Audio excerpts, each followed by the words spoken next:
Hello everyone, as we all know, the Chinese New Year is getting closer.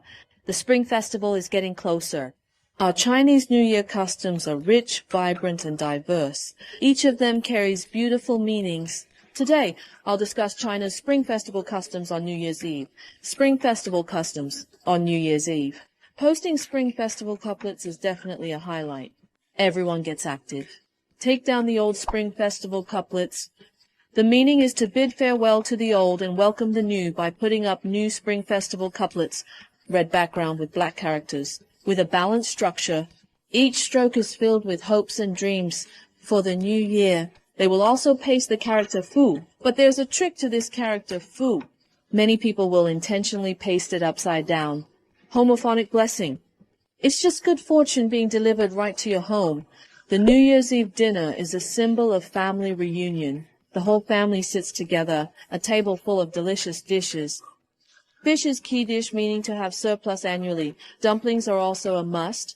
The meaning is to have yearly surplus. Dumplings symbolize wealth. It symbolizes ingots as a symbol. Eating dumplings is like wrapping wealth in your belly. The family chats and eats together.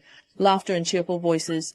This is the taste of home. Staying up late on New Year's Eve is a tradition of the Spring Festival. The whole family stays up all night to welcome the new year. Back when there were no electronic devices, the whole family sits together chatting, enjoying each other's company. Now, although there are many more forms of entertainment, but the tradition of staying up late on New Year's Eve has never changed. The midnight bell tolls loudly and firecrackers go off. The fireworks are dazzling in the sky. The new year begins with such excitement and liveliness. Has begun. On the first day of the new year, younger people greet elders, say auspicious words. The elders will give red envelopes to the younger generation. This red envelope is filled with blessings. It's filled with blessings. Next comes visiting relatives and friends, catching up with each other after a year. Share the interesting stories from the past year. Let's talk about the plans for the new year. These New Year customs are traditions that have been passed down for thousands of years. Our cultural bonds endure. The cultural memories and emotional bonds of the Chinese people, no matter how times change. They all represent the warmest and most unique flavors of the Spring Festival. Different regions of China. There are also different cultural backgrounds. So, celebrating the New Year is actually quite different for everyone. People in Beijing love to visit temple fairs. Temple fair at the Deaton Park. You can enjoy snacks over there. You can watch performances and also buy unique handicrafts. In Tianjin, the New Year's Eve dinner emphasizes perfection, aiming for 10 full and 10 beautiful. On the first day of the new year, we eat veg dumplings for simple frugality. In Hebei is really interesting. They have the iron flour display. They carefully splash the molten iron onto the wall. It creates beautiful sparks. It's really spectacular. In Heilongjiang, besides putting up window paper cuts, dumplings filled with pickled cabbage and pork. People in Harbin set off fireworks and firecrackers on New Year's Eve. You can also go to the ice and snow world to see ice sculptures and go skiing. The Korean ethnic group in Jilin wears hanfu to greet each other during the new year. At home, they make rice cakes and kimchi. In Liaoning, they have longevity lanterns. From New Year's Eve to the Lantern Festival, the celebrations, the red lanterns need to be lit, hoping for longevity. Longevity also involves inviting guests home. On New Year's Eve, we go to Chuntong to offer sacrifices and send ancestors back. We invite our ancestors to come home. On third day of New Year, we return them. People in Suzhou, Jiangsu province eat 8 treasure rice and dumplings.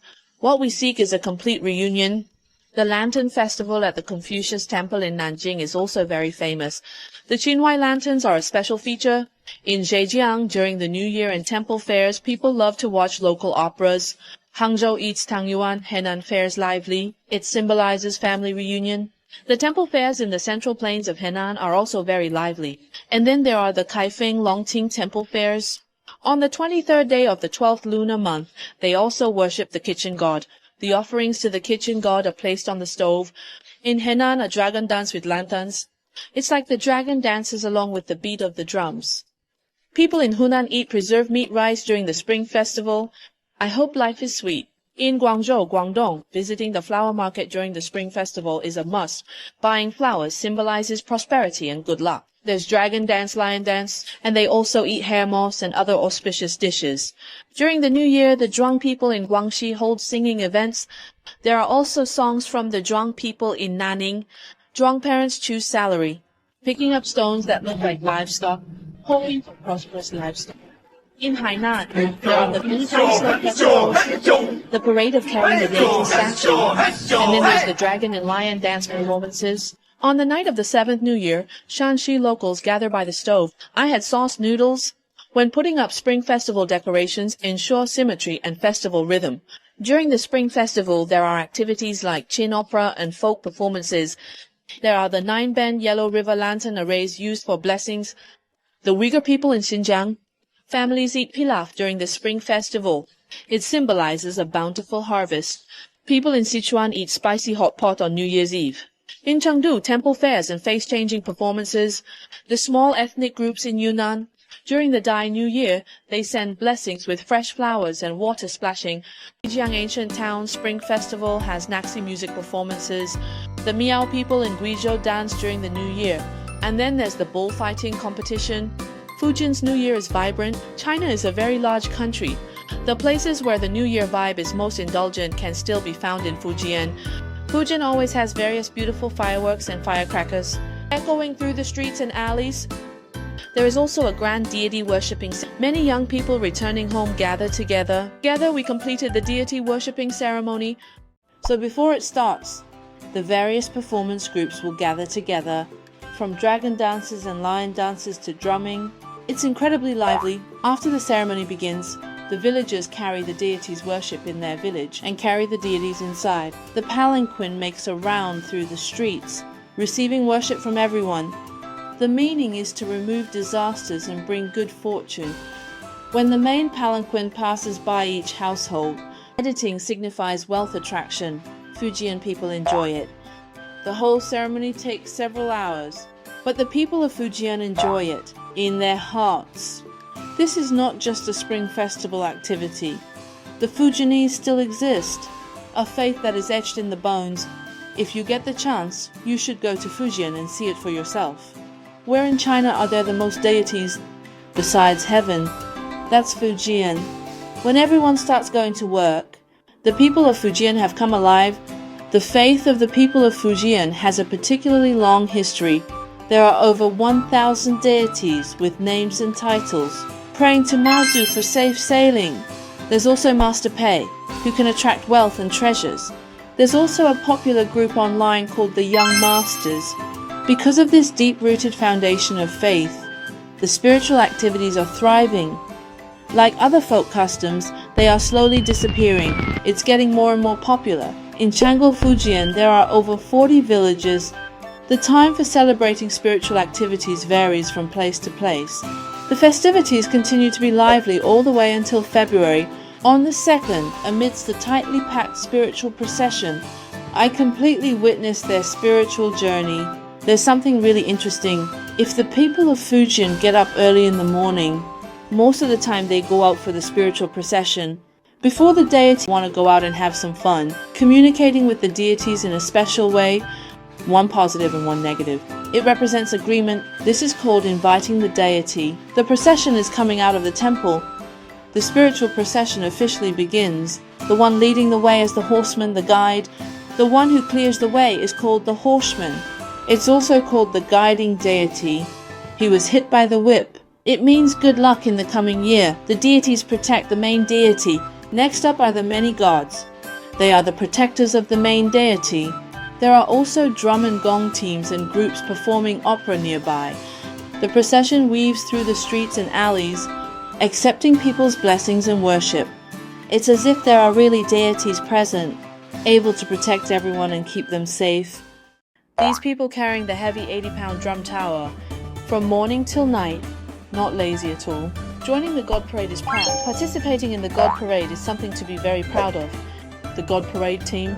Every time it passes through a village, it gets a little bigger. There are people ages, men and women. Everyone is hoping for good weather in the coming year. May everything go smoothly, no matter if it's windy or rainy. Celebrating joyfully with the gods is their greatest wish. As the God Parade is coming to an end, it's the climax of the event. People are running quickly while carrying the palanquin of the deity, sending the deity back to the temple. This is Chonggong.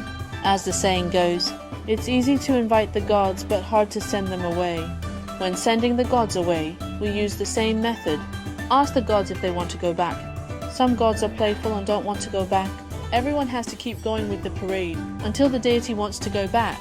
Once they arrive at the temple, the Chonggong ends. The god parade is only considered truly over. This kind of god parade culture, in Fujian it has been passed down for 400 years, carrying the most genuine desires of the people. It also tells the stories between people and life, passed down from generation to generation. Besides that, there are some regions where the New Year atmosphere is quite strong. That's the Kaohsiung area region. There are two ways to celebrate the New Year in Guangzhou. Celebrations in other places. One way is to celebrate the New Year in Kaohsiung. Do you know how lively the New Year celebrations are in Kaohsiung? Let me put it this way, celebrating the New Year in Kaohsiung will definitely overturn your expectations. For the people of Kaohsiung, the Spring Festival is all about showcasing important festivals in Chinese traditional culture. No matter where they are born, people from Kaohsiung will do everything they can to go home. People from Kaohsiung still preserve many ancient traditions and the solemn New Year rituals. From the 12th month to the 1st month, there are those gongs and drums. With the sound of gongs and drums and the fireworks rising, it's incredibly lively. Let everyone who is indeed part of it deeply feel that strong sense of the New Year. In other places, New Year celebrations are lively for a few days, but in Kaohsiung, the New Year celebrations can last for a whole month. Can you imagine that? And there's also the Yingge Dance and an elderly lion dance called Shibuma, dragon dances, big gongs and drums, and other performances. Truly extraordinary performances will be staged all over Kaohsiung. If you have a friend from Kaohsiung, you definitely have to go to his house to celebrate the New Year. Kaohsiung New Year is uniquely exciting. The level of excitement here is unmatched by other places. I just mentioned the Yingge Dance during the New Year celebrations in Kaohsiung. Let me go into detail about the performance for everyone. So I really have to talk to everyone about the Yingge Dance performance. Yingge Dance, local festivals and celebrations. It's an essential performance at major celebrations. It's very lively. Yingge 108 heroes dancers dress as them. The 108 heroes of Liangshan are indeed related to it. The dancers need to dress up as heroes. Their faces are painted with vibrant makeup. It's like they've walked straight out of a play. Each one of them is full of spirit and energy. They hold short sticks in their hands, following the intense drum beats. The mutual striking movements are fierce and powerful. Every move and gesture exudes a bold and vigorous spirit. In the Yingge Dance performance team, the one leading the charge is usually Shi Qian. He holds a prop shaped like a snake, swiftly weaving through the team. Behind them are Wu Song and the others paired up in twos. They wave their short sticks in unison. They strike while shouting. That scene is absolutely exhilarating. And their steps are quite deliberate. In a moment it transforms into a majestic bow stance. In a moment it shifts into agile, quick steps. Accompanied by the sound of the short stick striking, it's full of rhythm. One thing that absolutely can't be missing during the performance is deafening gongs and drums. The sound of the gongs and drums is loud. The dancers' movements match seamlessly. It makes you want to sway along without even realizing it. The Yingge dance varies in different regions of Chaozhou and Shantou. For example, in Puning, the Yingge has a fast rhythm and the movements are crisp and sharp. The rhythm of the Chaoyang Yingge is a bit slower, but the moves are indeed more varied. It's really enjoyable to watch. The song and dance is not just about watching a performance. He embodies the spirit and vitality of the people of Kaozhou and Shantou. It symbolizes unity. Let's bravely dance together. Chase away the disappointments in life. Wishing for a smooth and successful new year. Next time I get the chance, I definitely want to see it live. I definitely want to experience the unique charm of the Yingge dance live. The charm from last year. The enthusiastic Yingge dance team is here. They perform. Besides the Yingge dance, I also want to introduce the dragon. Hopes were entrusted to the mysterious dragon. They used imitations of the dragon's shape and danced to pray for blessings. This is the origin of dragon dance. By the Qin and Han dynasties, Dragon dance was incorporated into folk performances and officially took to the stage. At that time, the dragon dance already had a complete form. The dancers are moving with simple dragon-shaped props. Extraordinary weaving. The lively spectacle saw a significant increase during the Song dynasty. Dragon dance experienced its greatest development. The government placed value. Performances of dragon dance often seen in the imperial court, showing off the grandeur of the royal family. The people are not to be outdone either. Every new year the people celebrate with dragon dance. Dragon dance rooted in the folk culture. Dragon dance Yuanming dynasties. From being a ritual to becoming entertainment, dragon dance is no longer just a solemn ritual. It has become a way for people to celebrate festivals, ways to express joy. The forms became diverse. The dragon dance reached its peak during the Qing dynasty. The props have also become more and more exquisite. The performance skills are becoming more and more refined. Various styles and schools are flourishing, shining brightly in folk activities across the country. Founding of People's Republic of China. Dragon dance has been vigorously promoted. It has moved towards standardization and competition. Nowadays, it is not only a regular feature at the country's biggest celebrations, but has also stepped beyond the borders. Let the world appreciate the unique charm of the Chinese dragon. From rain-seeking rituals to nationwide joy and celebrations, the dragon dance reflects Chinese culture, the cultural traditions and spiritual pursuits of the Chinese nation. The dragon dance is not just a culture of the Kaohsiung region. It is a culture that spans all regions of China. It's the most popular cultures for overseas Chinese, like in Thailand. One of the cultures, for example, Thailand, Malaysia, Singapore, and so on.